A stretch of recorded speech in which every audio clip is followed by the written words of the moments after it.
Welcome to the fifth and final lesson in the series on immigration and urbanization. Today's all about the dawn of mass culture. In the last lesson, you learned about new technologies that made a difference in people's lives. In this lesson, you'll learn about how Americans developed new forms of entertainment and ways to spend their money. The key terms and people: the Ashon School, Pragmatism, Mark Twain, Joseph Pulitzer, William Randolph Hearst, and rural free delivery.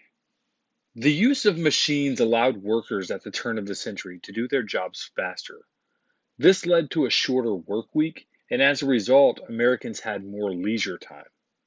Americans found new ways to use that time. Many city dwellers enjoyed trips to amusement parks. At Coney Island in New York, customers rode the roller coaster.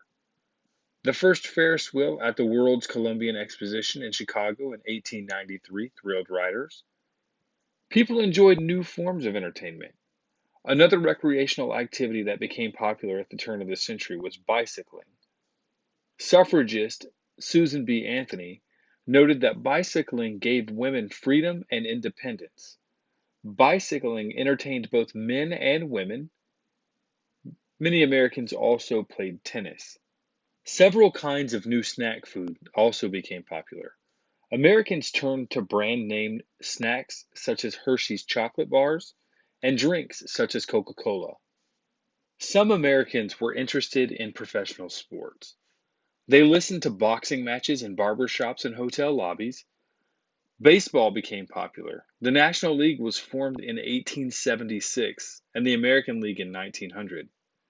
African American baseball players were not allowed to enter their league.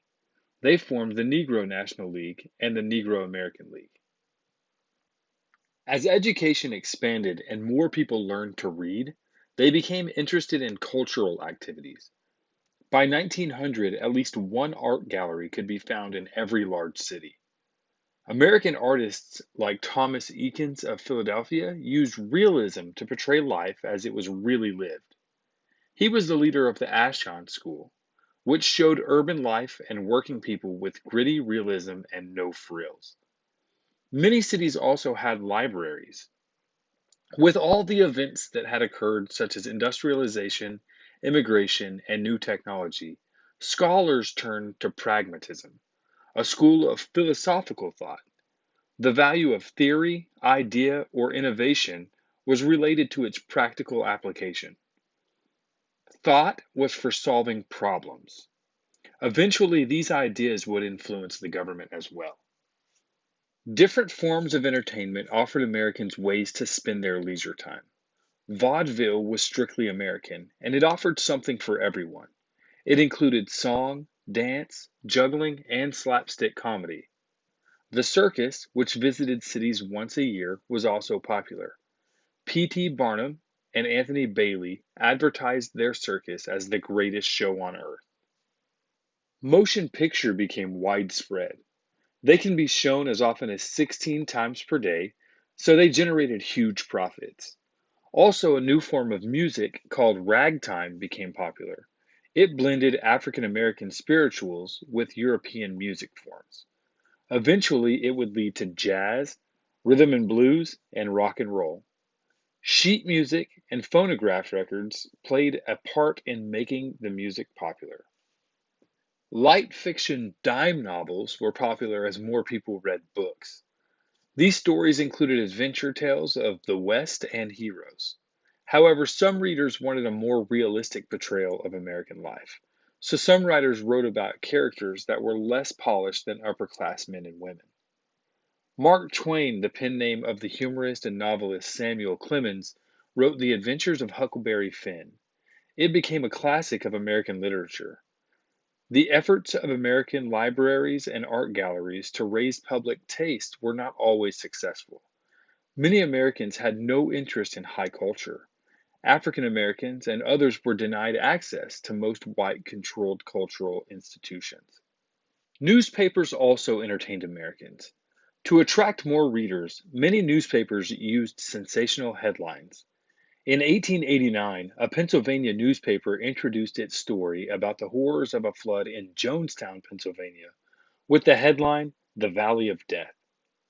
Some publishers used other techniques. Joseph Pulitzer, the owner of the New York World, introduced a large Sunday edition. It included comics, sports coverage, and women's news. Pulitzer presented news in a sensational way to beat his main competitor, William Randolph Hearst. Hearst owned the New York Morning Journal and the San Francisco Examiner. Hearst tried to outdo Pulitzer by publishing exaggerated stories. By 1898, both publishers were selling more than 1 million copies every day. At the turn of the century, Americans also began to change the way they shopped. As cities grew, shopping centers emerged. These structures made many kinds of stores available in one area. Retail shopping areas grew in places where public transportation could be easily provided. These retail areas usually had department stores. Marshall Field of Chicago was the first department store in America. Field's store had specialized apartments and a bargain basement.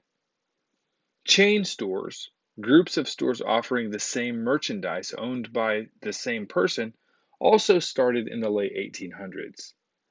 F.W. Woolworths offered items at very low prices because he knew the consumer would buy it on the spur of the moment because it was cheap. As shopping became more popular, so too did advertising. Companies filled magazines and newspapers with ads for their products. Advertisers also placed their products on barns, houses, and billboards.